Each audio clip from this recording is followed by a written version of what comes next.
Good evening, everyone. Good evening. Thank you for joining us. My name is Jerry McPherson, and I serve as Executive Director for the Arizona Commission of African American Affairs. And we are thrilled to have you with us tonight. This is our monthly program entitled Pillar Talk, where we highlight areas and topics that we know are important to you in the community, whether it's information, strategies, ideas, or just community conversations that need to be had. So we welcome you to tonight's broadcast. Before we get started, we have a very insightful program with the subject matter expert, the Honorable Tamika Wooten, who will be talking about knowing your rights, how to survive a traffic stop, and all interactions and engagement with law enforcement to keep you and your family safe. Before we get started, I would like to take a moment to ask you kindly to give us a comment in whether you're watching on Instagram, LinkedIn, Facebook, YouTube. Leave a comment in the section. Tell us your name, tell us where you're dialing in from. We want to know who's with us. We want to ensure that we get as much attention and engagement to this program as possible. So feel free to share this, share it on your stream, comment, tag someone. Let's get as many people to this broadcast as possible. This conversation is an insightful one and is going to be important to not only to you, but your friends, your family, and your community members. So let's ensure we get as many people to this broadcast as possible before we get started in today's program. As we get started, I would like to invite onto the stage a couple of my colleagues who help support and ensure that this program and the commission is running effectively and efficiently. And first off, I'd like to welcome Commissioner Diane Post to the broadcast. And Diane serves as a member of our justice pillar, who has been, integral in ensuring that these monthly programs have been insightful, coordinating our subject matter experts, ensuring that the information that you need is delivered to your home. Welcome to the broadcast, Commissioner Post. Thank you very much, and thank you all for being here. I would like to also invite to the stage another one of our colleagues, Executive Assistant for the Arizona Commission of African American Affairs. And to be clear, that title does not do any justice to the amount of work and support that she gives to the commission. But want to welcome Brandy to the broadcast, who will be participating in today's conversation as well. Hi, everyone. Thank you all for being here. Looking forward to the conversation. Yeah. So as mentioned, we are the Arizona Commission of African American Affairs. We are a state agency that serves as an advocate role to the governors, our state legislator, our state agencies, as well as you all in the audience, individuals as well as community members. We are one step, 1 degree close to those elected officials who are making decisions that impact your lives. But in order for us to do our job effectively, we need to hear from you. We need to know what are your needs, what are your issues, what concerns that you have, no matter if you're living in Phoenix, Tucson, Flagstaff, Sierra Vista, it doesn't matter. We support and serve the entire state of Arizona. As mentioned, this is a monthly broadcast, and we would like to hear from you. What topics, what subjects, what areas of interest do you want to learn about? Do you want to become informed on? If there's anything that we need to deliver to you, I need you to tell us. We are only as good as we are informed of what the needs in our community are. So we need to hear directly from you, whether you leave a comment on your respective social media platform or send us an email after the broadcast if there's a topic you want to learn about, if there's a subject matter that you want to hear from, if there's a person, elected official or not an elected official, appointed community member, if there's someone that you want to hear directly from, please let us know, and we'll make every effort to get them to the broadcast and get in front of you. Now, without any further ado, I would like to welcome Tamika Wooten, and I will read her bio and give this phenomenal woman the proper introduction that she deserves. As a practicing attorney for over 3 decades, Tamika Wooten has dedicated her practice to seeking justice in all 3 areas of the criminal justice system, where she has led as a prosecutor, fought as a defense attorney, and dispensed justice as a judge. For the past 30 years, she has proudly devoted her life to protecting children and families in Maricopa County. Her legal career demonstrates a progression in the duties and responsibilities required to serve in the public's interest. While working for the city of Glendale, she was appointed as the chief city prosecutor and coordinated with the presiding judge to develop an award-winning domestic violence program. In addition to Tamika's courtroom experience as an advocate of justice from both the prosecution and defense perspective, she expanded her passion for justice by serving as a judge throughout Maricopa County, including the cities of Avondale, El Mirage, Mesa, Scottsdale, Surprise, and Wickenburg. With nearly 3 decades of experience within the Maricopa County criminal justice system, and as a wife to a pediatrician and mother of 2 daughters, Tamika's values line up with hardworking families of Maricopa County who want to keep our community safe and make sure our loved ones return home every night. Mrs. Wooten, please, welcome to the broadcast. We're happy to have you. Thank you very much to the members of the commission for having me tonight. It is my honor to be here and just share any information that I can with you. And thank you for your patience. I literally just got off the bench and rushed home from Avondale to make sure that I could be here in time, to share anything with everyone. But what I wanted to talk about is the fact that, at the end of the day, as Mr. McPherson mentioned, we need to make sure that we all get home safe. When there's police interaction, even though the police don't like to admit it, they're scared, and I know that we as people of color or anybody who's stopped by a police officer is generally, their heart starts palpitating. Even me, like it's been a while since I've had a ticket or got pulled over, but, speeding or something, but, your heart tends to race, right? And so then when the officers have contact with you, they always want to make sure that they, put up the position of authority. And then sometimes, that's where the personalities may butt up. And so we just have to remember that at the end of the day, they're the ones with the guns. And even if we are right and they are wrong in stopping us, we need to make sure that we get home safe at the end of the day. I had a case recently and where I had a young man who was charged with supposedly racing, right? And this was in another county. And the officer pulled him over. My client pulled over. And then the officer immediately came up to him, with an attitude. And this officer did not have any body worn camera because it's one of these areas that's an outlying area. And he came up there with a bad attitude and started cursing at my client and had his hand on his gun. My client panicked.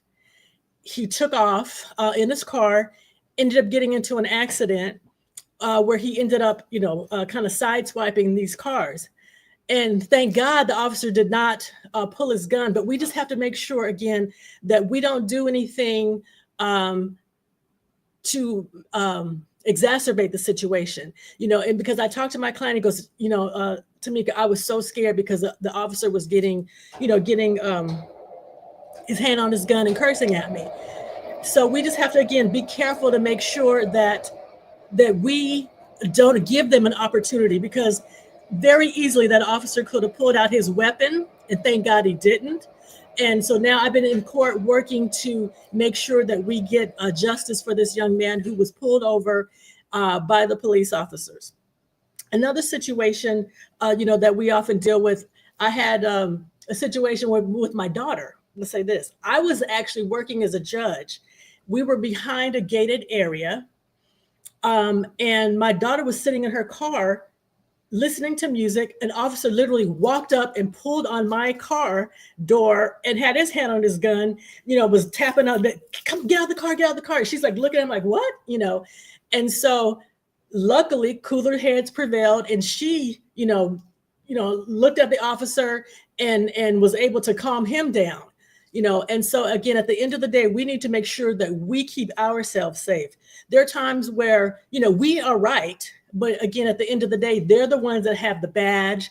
They're the ones that have the gun. And if they cite you, or even if they're wrong, we can fight that. We have attorneys like Ms. Post, like Mr. Crawford, Mr. Blackwell. We have some attorneys, a lot of attorneys in the Valley who are very skilled litigators who can make sure that when an officer does something wrong, we hold them accountable. But let's also make sure that we come home at the end of the day. I don't know how many people we have online today. And I don't know if anybody would like to tell me any situations that you all have had, or if you have any questions. But again, I was looking at it's called 281595B. It's a failure to show ID, right? And I know I've had people say, well, I was the passenger in the car. Why did they say anything to me? I wasn't the one driving, right?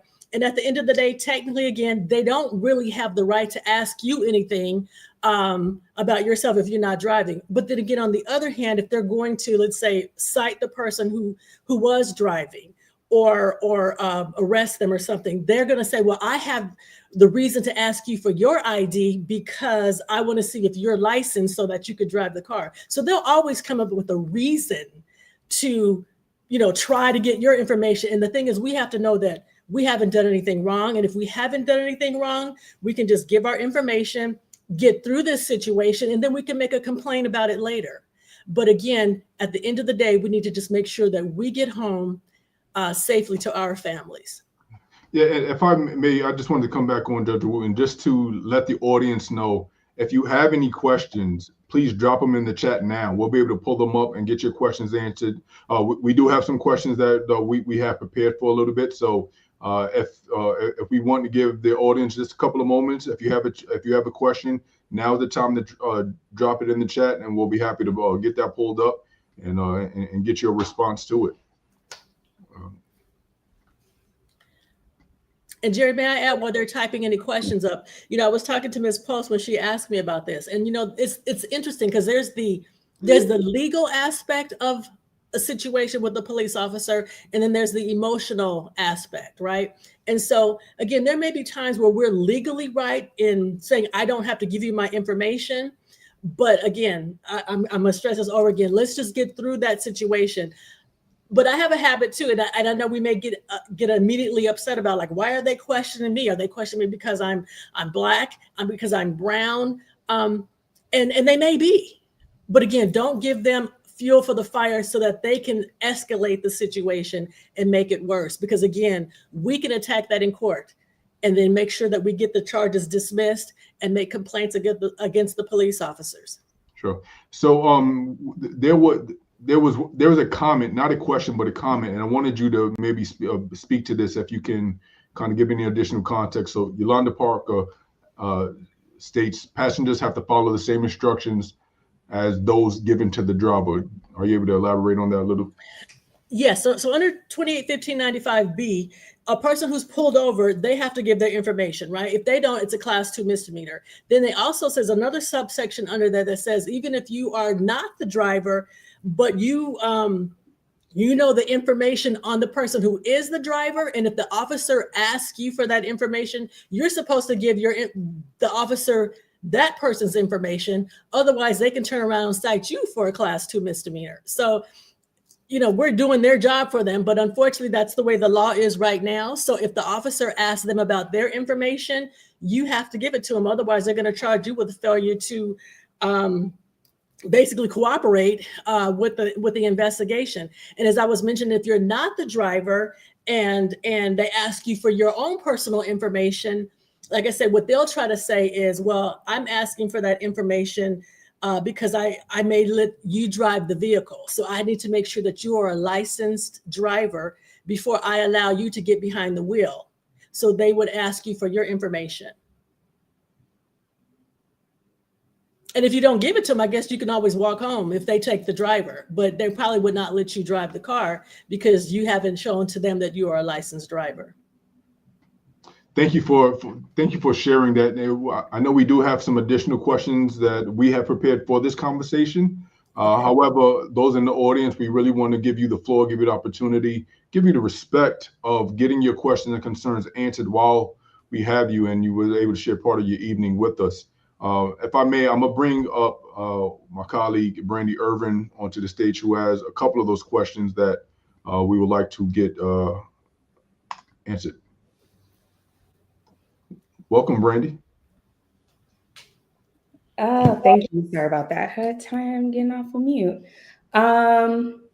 Yes. So I'll start with The first question is, does law enforcement have the right to ask for your identification if you are just walking down the street? Technically, they don't. If they have to have a reasonable suspicion, technically, to stop you. But again, at the end of the day, it's going to come down to a power play. Because the thing is, if you don't give them their ID, they're going to find a reason to mess with you. You know what I'm saying? So it's almost like you have to kind of pick your poison. Especially if you know that you don't have any warrants or anything, just give them your information. Not that they're right, but they will find a reason to justify what they've done. And the next thing you know, you're in court with some criminal charges or something else when, you could have given them your name. So, I mean, I don't agree with it.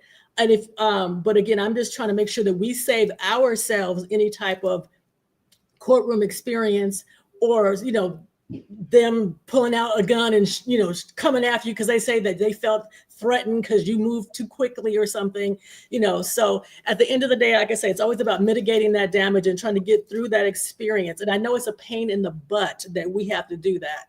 But again, we need to make sure we protect ourselves. Thank you. It was very informative. Because sometimes you don't know. I think everyone gets a little nervous when they're approached by law enforcement. And so you kind of just, you start, the anxiety creeps in and you just get a little frazzled. So hopefully that'll help some people. I mean, I saw a question, how much information do I have to give them? I mean, they'll probably ask you your name, and then they'll run your name and see if you have any warrants, and if you don't, then great, you're going to leave. And if you do have warrants, then that's when you have an attorney like Ms. Post, some of the other attorneys that I've mentioned, file a motion to suppress because there's no reasonable suspicion to make contact with you. And so, what is the reason for you making contact with me? So at that point, we can get it on the back end and get that dismissed. And then we can talk to, file complaints against that officer in order to have that kind of profiling or whatever they're doing stopped. But again, if we have nothing to fear as far as not having a warrant, and even if you do have a warrant, again, don't run, because again, they're going to come up with a reason to escalate the situation. And then it just turns into a lot more than what it could have been, where you just go handle that, pay your fine or whatever, and then you're released. But just, if you can, just give it to them so that way you don't have any further escalation where you end up with charges. Thank you. And if there's a licensed gun in the car, should I tell them? Or if there's a licensed gun on my person, should I tell them? In the car, on my person? I would, because the thing is, if you don't tell them, then if they see it all of a sudden some kind of way or something happens, then it's going to again escalate the situation. So I would put my hands up on the dashboard, say, officer, I have a weapon, it's right here, and then they're going to reach for it. They're not going to allow you to reach for it, but you just let them know, because again, you don't want to give them any reason to come up with an excuse to mess with you. Oh, for sure. And then I believe you touched on this a little bit, but do passengers have to give their identification? As I mentioned, if they ask you for it, like I said, they're going to try to say it's because they want to see possibly if they're going to let you drive the car. You can, technically they don't have a real reason to, but like I say, if you don't, they're usually going to come up with a way or a reason to try to mess with you. I believe, and I hate to say that because I'd like to believe that we have a decent society, but I don't think we necessarily do.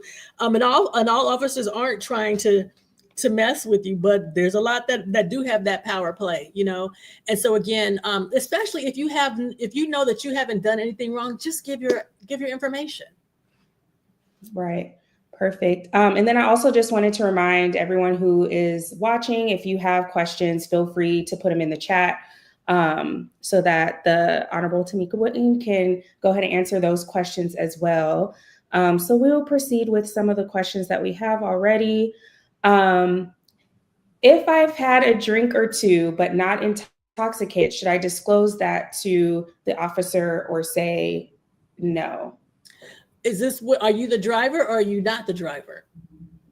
Look, I would say, can you answer it on for both perspectives? Because Okay. I think, sometimes we are designated driver. Right. Well, the Uh, thing is, okay, so if you're the driver, they're gonna, usually when they pull somebody over, they're gonna be immediately looking for what they call signs and symptoms of impairment. So they're gonna look to see if your eyes are watery or bloodshot, if you have any type of odor of alcohol, and then if it's late at night, then they may ask you, have you had a drink? And you can say no, but they may still ask you to do a preliminary blood test. Which is a preliminary breath test. So PBT is like a little portable breath thing. And if you don't have any alcohol in your system, then you're good. Now, if you've had a drink and it comes back over a 0.08, because the 0.08 is the legal limit in order to be impaired, but they still may say that they find impairment. Let me just back that up. There's several ways to find a person guilty or arrest the person. Not say find them guilty, arrest the person for driving under the influence. It's if you're impaired to the slightest degree, if you have a blood or breath 0.08 or more, and then they have what they call an extreme DUI, which is your blood or breath is 0.15 or more, and then there's what they call the super extreme, where it's 0.20 or above. So when they make contact with you, like I said, if they say they smell an odor of alcohol, they're going to ask you about drinking. And even if you tell them or you don't tell them, they still may want to have a PBT if they think you have. If you were the passenger of the car, they're probably still going to ask or look again for any signs or symptoms to see if you look like you're impaired, and they still may have you do a PBT before they give you an opportunity to drive that car, because again, they don't want you to drive the car if they find that you're impaired. Now, if you have a 0.02, anything less than a 0.08, they may let you drive, but they'll probably say they should get somebody else to drive the car. That's really good to know. Thank you for that. What if I am pulled over and one of my passengers is undocumented? Well, I mean, they're probably going to ask everybody for their ID, and that's where we're back to that situation of them asking for ID. So, and unfortunately, under the 45/47 era, I just had some more things that I was dealing with today. But technically, it's not your responsibility if you have an undocumented person, but you should not have to give their name. Now it's whether or not that undocumented person is going to give their name or not. But a lot of times they'll try, as I said, to come up with a reason to make contact. They'll probably say, I'm trying to determine if they can drive or something. They'll come up with a reason to mess with you. So I guess additional question I have on top of that is, so what if the law enforcement, they determine, okay, this person is undocumented, they may take them into custody, that situation may, escalate. What advice do you have to a person that is in a situation where someone that is present with them is detained based on their immigration status? I mean, what I would suggest is that you see if you could get an attorney for that person. Literally today, I had a case where a lady I just saw her in jail court. She worked for a place, one of the local places here, and she was actually using that business's credit card without authorization to make purchases, right? And so they ended up arresting her, and it turns out she's undocumented. So now she's got an ICE detainer, so I now forgot my original question, but put it this way, they end up getting an attorney for her, and so now she's got to go through the whole ICE process, in addition to handling the case here, the theft and fraudulent use of credit card cases. Okay. Another question that's come in is, if law enforcement officers ask to search my car, do I have to let them?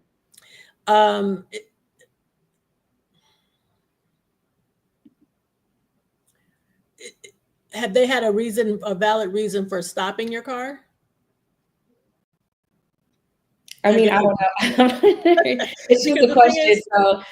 So that would be the thing to think about, I'm assuming, is like, do they have probable cause to even search Yeah, because see what they're going to end up doing again, like if it's a DUI case or something like it, even if you have like a suspended license ticket, what they're going to say, because I believe me, I've heard all the excuses, right? So what they'll do is they'll say, well, um, for your protection, because you have a suspended license or you have a DUI case, especially if you don't have anybody there to drive your car, they're not going to generally leave your car parked on the side of the road, right? So they're going to say, well, for your protection, we're going to impound the vehicle and go through it, because if we put it in the Mhm. tow yard, and something gets, you may say, well, I had $2,500 cash in there, and now I pick up my car and I don't have the cash. So that they're going to use that guise of, we are protecting you to make sure that nothing is stolen from your vehicle when we impound it. But I can also tell you that they do have to get, if there's certain parts of the car they do have to search, but they can always do a visual of your car. But if they're not going to impound it, then they should not be able to search your vehicle. But like I say, if they're going to impound it, they're going to say that they need to do a inventory search to make sure that they're protecting you. Perfect. And I kind of have a quick follow-up question to that. If at any time where you may be detained from your vehicle based on maybe it's a DUI, maybe it's something else where you're detained and your vehicle needs to be left behind, is there any kind of legalities where you have the opportunity to call someone to come and get your vehicle? Do they have to give you that option, or is impoundment, if it's just you by yourself, or having the car pounded, is that the only option that you have? Usually it depends on the situation. I'm getting too bright here. I think usually in a situation, they will, like if it's a DUI, they're only going to usually let you call your attorney. They're not going to let you make a lot of phone calls, because they're saying that they have to get certain evidence within 2 hours of driving.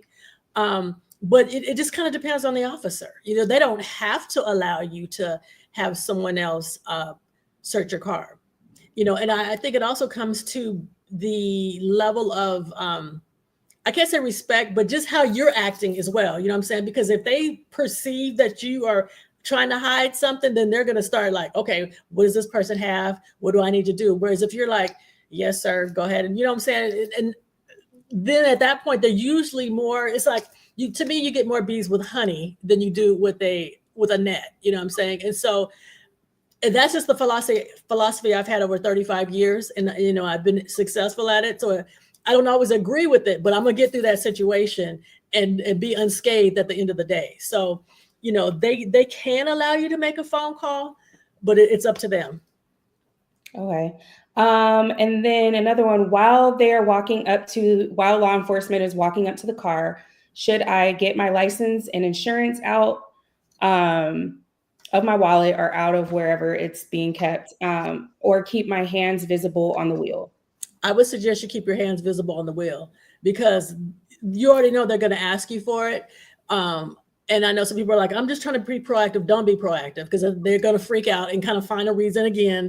And I'm trying not to use bad words. I love Jesus, but I do curse sometimes, and I'm not going to do that online. But they'll try to find a reason to mess with you, put it that way. So again, leave your hands there, because they're going to ask you for it. So just give them an opportunity to ask for it, and then you give it to them, because otherwise they're going to say, well, they made a furtive movement and I got afraid, and and then they pull out something, and next thing you know, it's a lot worse than the situation. So just give them an opportunity to ask for it, then give it to them.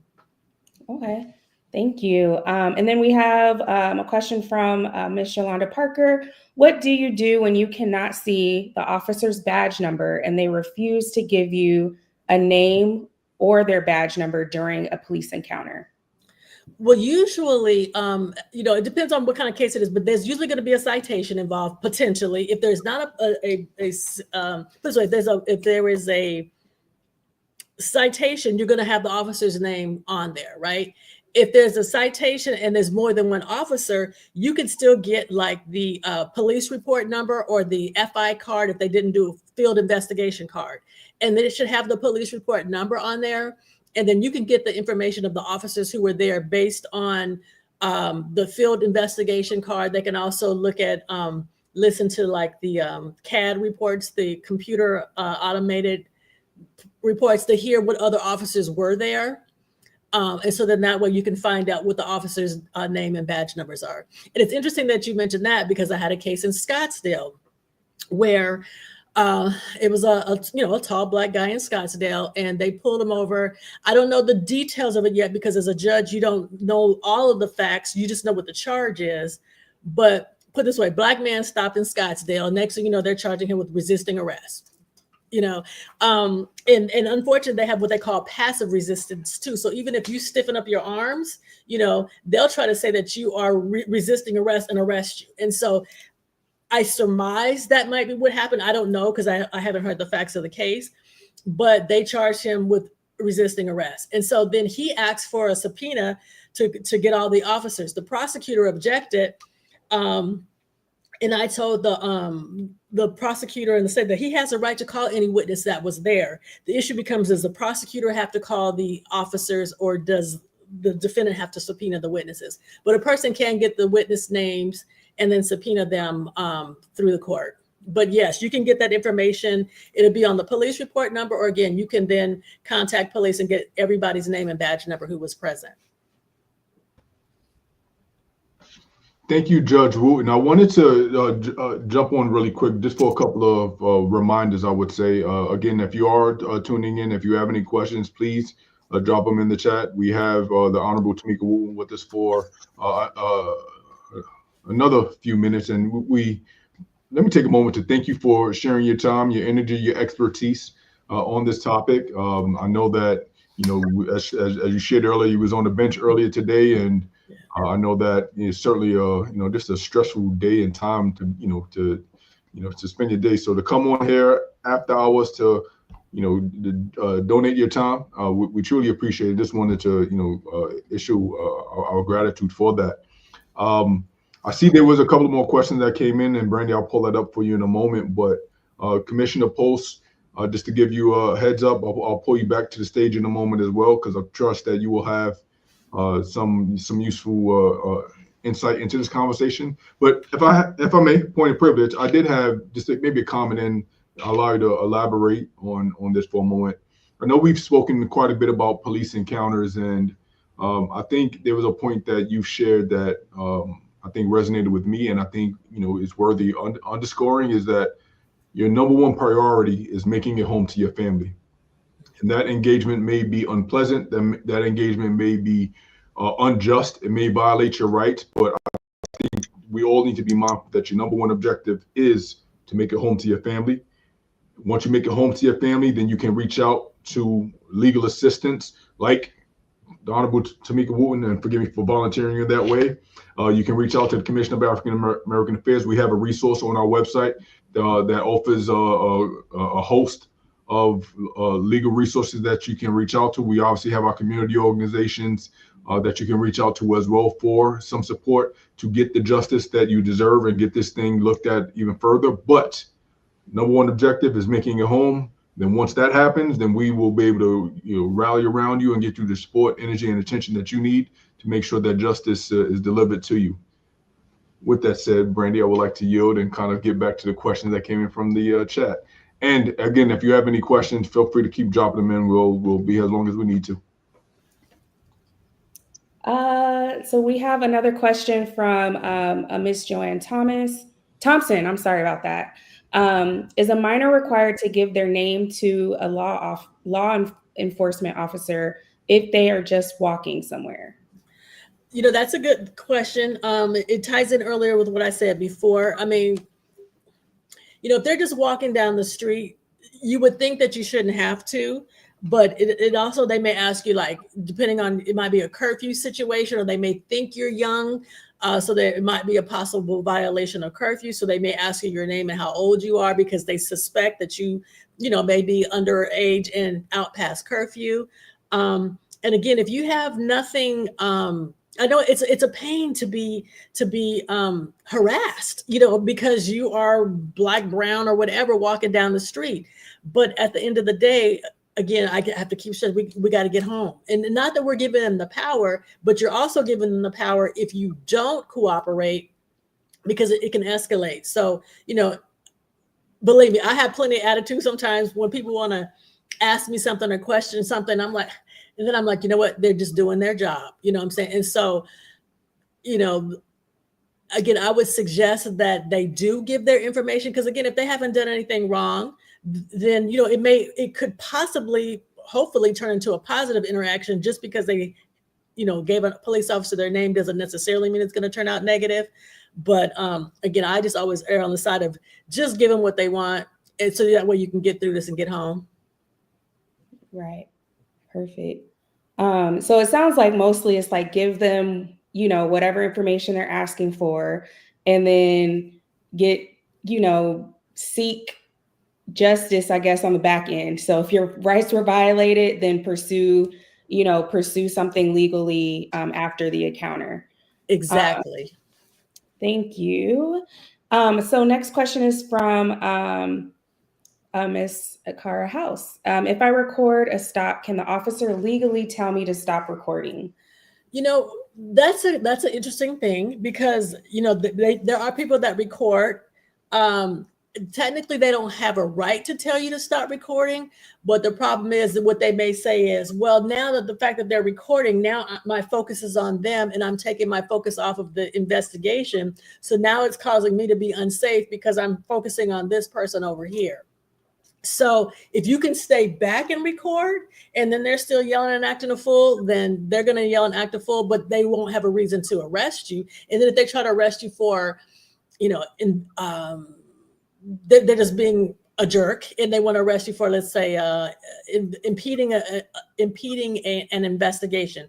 Again, we can get it on the back end and file any motions, you know, to suppress or anything like that.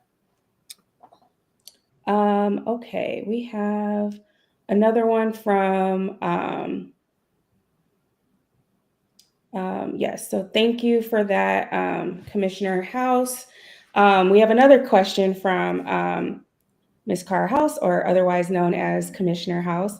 Are Arizona police required to check immigration status if they suspect a passenger or driver is undocumented? What constitutes probable cause for an immigration status check? You know, that's that new law that came out, that I don't know if they've had any challenges. And Ms. Post, you may know about it, but, you know, like if the suspect, a passenger or driver, if they're a driver, they're going to get your name, you know what I'm saying? And then when they get your name, they're going to run it through ICE. Now, if you're a passenger, you know, they really don't have a reason to stop you. So that's going to be a problem. But like I said before, this whole thing, they're always going to try to come up with a reason to create a reason for why they did what they did. You know, and under Ms. Post, chime in. What do you think on that one? Well, I don't know what new law you're talking about, because most of 1070 was thrown out. And the House has passed a new law here in Arizona, but they have not passed it in the Senate, and we're trying to stop them from passing it in the Senate, or from the governor from signing it. So furthermore, the federal law is going to apply. However, the officer would have to have an agreement with ICE for 287E in order to even act in that way. So there's a whole lot of legal stuff in there. But we're back to your initial statement of, if they ask you and you don't do it, then what's going to be the consequences? They're going to be negative. So it's a real balancing question, because as attorneys, we want to say, let us solve it in the courtroom. You just get home alive. You know, but if it's ICE, you're not going to get home at all. So it's a huge problem. But the whole issue is whether they have a 287E agreement to be able to do that, and to be able to arrest and all of that sort of thing. And different departments have it in Arizona. Some do and some don't. I do want to go back on one thing, though, because I don't totally agree with you on one thing. And that was do I have to let them search? Because from a defense attorney point of view, we always said, do not consent. Because then if they find evidence that should not have been admitted, they'll say it was a consensual search. Right. And therefore it can be admitted because it was in plain sight, or whatever was the reason. If you don't consent, they may search anyway, They may open your trunk or they may look in your car. They may do it anyway, but then it wasn't consensual.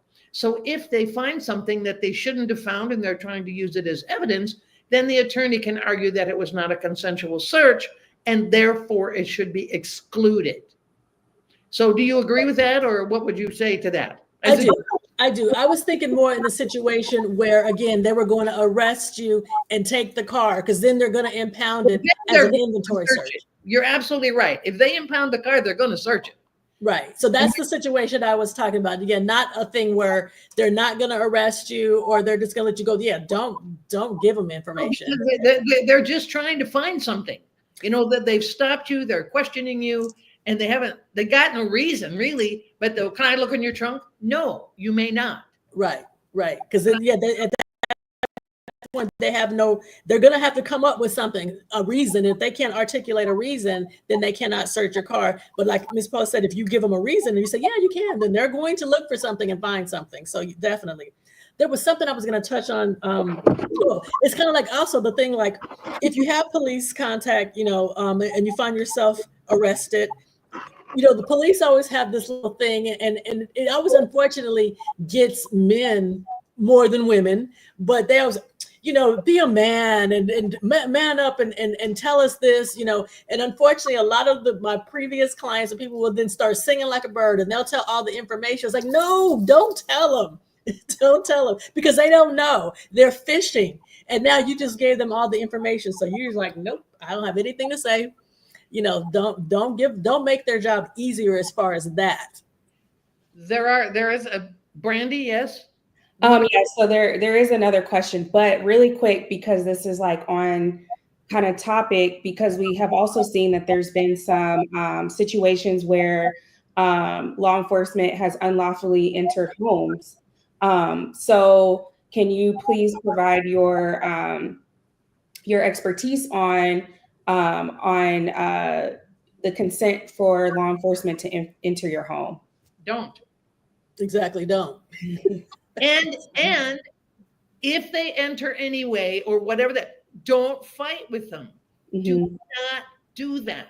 Don't run, don't talk back, don't swear, don't call them names, don't fight. Let us do that in court. You shut up and stay alive. And even if you have something in it that they shouldn't find, again, we will find, or now that the attorneys will find, and Ms. Post, they'll find a reason, and we'll file those motions to suppress, so that way we can get that information suppressed and kicked out of court. Thank you. That's really good information, because I think a lot of people don't realize that they can just tell them no. That applies to ICE too. Mm-hmm. Don't open the door. Right. Then we have a question that came from Instagram. Are you able to shed light on the voting rights of convicted felons? I can if you can't. Go ahead, Ms. Post. After you are completely discharged, you have, right now, the situation is you have to be completely discharged. And I think it's waiting 2 years, but they might have got rid of that. You have to file an application with the court, a written form. It's cheap, it's free, you can get it, it doesn't cost anything. The filing doesn't cost anything. You don't need to go to court and you don't need an attorney. So then you file it with the court, and then the court can do that. Now, if you only have one felony, you never lost your rights, and you can still vote as long as you are completely discharged. That's with one felony. Misdemeanors, you've got your right to vote. You never lost it. If you have more than one felony, then you got to go through a process. But there are many groups that are doing this restoration of rights programs, and there's one coming up soon. Jerry, tell us about it. This is why I came back to the stage, to give you the opportunity to plug that event, and it is Saturday, April 26th at Zion Institute, and that is happening from 11 a.m. to 2 p.m. With the resource fair happening beginning at 9 a.m. So this coming, not this coming Saturday, but the 26th of April, we'll be sure to share that and distribute that on our social media channels, as well as our email list. So hint, if you're not a member of our mailing list, please send us a message, send us a comment. We'll give you the opportunity to join in our distribution list. I would tell you drop it in the comment section, but if you're not comfortable doing so, just reach out to us, and we'll get you added to our distribution list. And I do want to say one thing, Tamika, because I'd like to get your response to this, is the question about telling the officers whether you've drunk or not. What I was trying to get there was never lie to a police officer, because they will catch you, and then everything you have ever said is questionable. So don't lie. Better to don't answer and Right. just say, I'm taking the fifth, I'm not answering. Better to not answer than to lie. Don't lie, because you'll get caught, and then everything you say is useless. Tamika, what do you think? I agree, definitely. So follow the foundational advice our parents told us is don't lie. And then maybe the next layer of that is just don't answer. But Yeah. simple but sound advice. Brandy, if I may, we have about 5 more minutes reserved for this. Just give the audience, want to give you all one last chance to drop any final questions that you may have before we wrap up. And I'm asking my panelists to remind me to share a personal note before we sign off. Just so I want to make sure we get to it. Oh, there you go. Let's see, we have, so from Commissioner House, she would like to know if you can share more information on pleading the fifth. Are there circumstances in which you can or can't do so? You can always plead the fifth. You don't have to answer anything. Like I said, they may find a reason to try to get around and mess with you, but you can always not answer. Right. They may arrest you because they'll say, well, you didn't give the information, so now we got to arrest you to take you in to get the information, because 1595B, you didn't give your information. So they're going to arrest you to get that information. But that's, again, if they have probable cause to arrest you, really. If they don't have a reason to arrest you, but you don't give them a reason as well, so it's a delicate balance. But again, you don't have to answer. And then it's not in the chat, but I think it might be useful, so I'll ask it. So if you end up having a police encounter where you feel it was somehow unlawful, or that your rights were somehow violated, or maybe in that encounter you were harassed or assaulted, what should be your next steps after that? I mean, I know that it was mentioned that you need an attorney, but I know that there are steps to take within within the police department. So what would someone's next steps be if that were to happen? I mean, you can always file a complaint. There's what they call a notice of claim. So, for example, if a person's going to file a lawsuit, or they want to file a lawsuit, they must file their notice of a claim within 180 days of the alleged incident. So just make sure that you file that with the appropriate entity, because if you're with the city, you have to file it with the city clerk and the police department. If you're in the county, you have to file it with the board of supervisors. And so there's different areas that you file, but you make sure that you file that notice of claim within that 180 days to preserve your rights to be able to sue in the future. Thank you. I think that's very useful. Because I feel like we need to make sure that if these things are happening, that, we're filing complaints, so that way, they're somehow tracked on that, that officer's record and things like that. So if we're not speaking up, then there's no way to track those incidents. And, always make sure you have an attorney. And, it's pretty disturbing to me, because I've seen some things recently, and, I would never, I'm trying to think of a nice politically correct way to say this, but, we have the different police unions and different things that always seem to back the police officers no matter what they do. So again, make sure you have an attorney to follow up, because, I saw something recently where I think it was Plea. They were upset with the police chief because he reprimanded the police officers for that the name was escaping me. I was running to her office, and you guys saw it, with a guy who was hard of hearing or hearing impaired was assaulted by the police officers. Those officers were reprimanded, but now the police union is now going after the chief because the chief reprimanded them. So it's a sad situation. But again, if you get a good attorney, and hopefully you have judges who are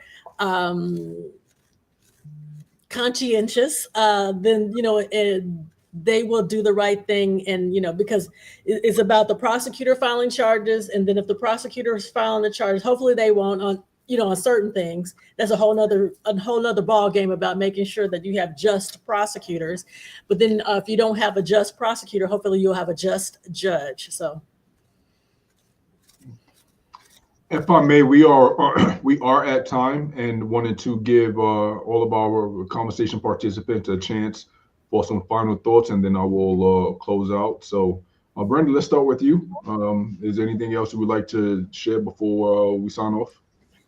No, that's all really is. I hope that, what the Honorable Tamika Wooten and Commissioner Post have, the information has been very informative. And I hope that you all take this information back to your respective networks, so that we can, survive out here. Commissioner Post? Yes, I just want to say this is a very complicated and could be very lengthy. I mean, we've discussed about, we need a 2-day seminar to go over all these things. So we would be interested in knowing, what do you want to know and how do you want to know it? There are various options of getting this information out to the community. What is the best option? And we need to hear that from you. Thank you. Honorable Tamika Wooten? Thank you. It's interesting because it may not seem like we always gave straight answers, because everything is fact specific. You know what I'm saying? And so that's what makes law and this whole situation so intricate and so difficult. You know what I'm saying? And so at the end of the day, as I always keep saying, get home safe. And then attorneys like Ms. Post and other attorneys and other judges will get it on the back end. So just protect your safety. Don't do anything to allow them to try to blame you and charge you or tase you or, heaven forbid, shoot you. So again, get through it, and then we'll handle it on the back end. Thank you much. So firstly, thank you again, Honorable Tamika Wooten, for sharing your time, energy, and your expertise with the commission as well as the community. Obviously, this topic is dear. Maybe not, I don't know if dear is the best word to use, but it is important and close to each of us. We all had family that has had some interaction with the police, and historically, the relationship between our community and police officers hasn't been a pleasant one. But it's, those interactions will continue. It's just, the world and society we live in, and it's important that we stay as informed as possible to, again, primarily ensure that we're making it home at night, but also understanding what our rights are, how we need to engage, and how to ensure the best outcomes for all parties involved. Thank you, Commissioner Post. Thank you, Mrs. Urban. Want to take a moment to send our thoughts, prayers, gratitude, and appreciation for our pillar chair, or chair of our justice pillar, Ms. Tiffany Thornhill, who is unable to be with us this evening, dealing with a family matter. So if you are connected to Tiffany, please do reach out. Share your love, support. We are sending it, and want to thank you for all that you do and all that you've done to put this event together, as well as the events, in the past, and just, your ongoing commitment to the commission. So just wanted to take a moment to let you know we are thinking about you and that we appreciate you, and our thoughts, prayers will remain with you over the next coming days and weeks until you're able to rejoin us. So thank you all. Thank you everyone in the audience who was able to participate. And there's some really thoughtful questions that were asked, and hopefully we gave you the answers that you were looking for. But of course, if those questions were not answered, please reach out. We'll be happy to connect you with either Commissioner Post or the Honorable Tamika Wooten I think the caveat to all of this is not legal advice that you receive this evening. But if you are in need of specific and direct legal advice for your situation, again, we have a resource page on our website where you can get in contact with legal aid entities and legal support, or we may be able to connect you directly with the panelists that shared on today's program. So, if there's nothing further, again, I want to thank you all for participating this evening. Have a safe night and look forward to seeing you at the next commission event. Good night, everyone. Good night. Thank you.